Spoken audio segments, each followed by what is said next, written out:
ఇంకేమన్నా మీ సైడ్ నుంచి ఫీడ్బ్యాక్?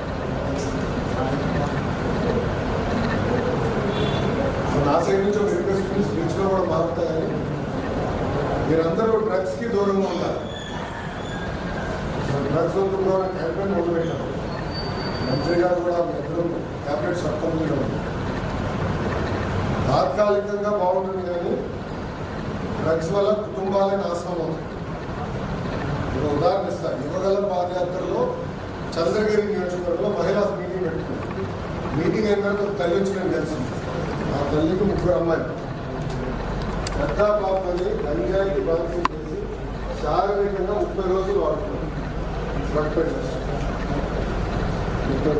బాబు ఆ మరోసారి వచ్చి అడిగింది, మా పాపని సిఎంసి వెల్లూరు పంపిస్తాను, అక్కడ డీరిక్షన్ సెంటర్ని సహాయం చేయండి, మాట సహాయం పడుతుంది.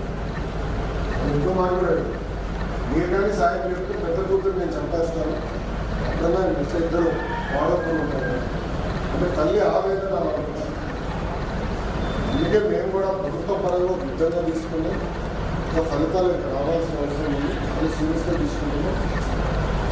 ఈ సినిమా మన థియేటర్కి వెళ్తే ఒకడు వస్తాడు, వస్తే యాక్టర్ ఉన్నది ఎవరు వస్తాడు, తగ్గుతూ ఉంటాడు ముఖేష్.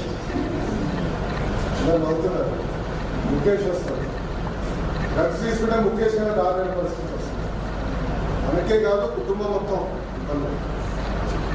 ఎందుకో క్యాంపెయిన్ తీసుకున్నాం డ్రగ్స్ పెట్టుకోవాలి. మీరందరూ కూడా మాట్లాడుకోవాలి, డిస్కస్ చేయాలి. చుట్టుపక్కల కూడా చేస్తుంది మాట్లాడాలి, కాపాడు. ఆ బాధ్యత మీకండి. You are the future of the state.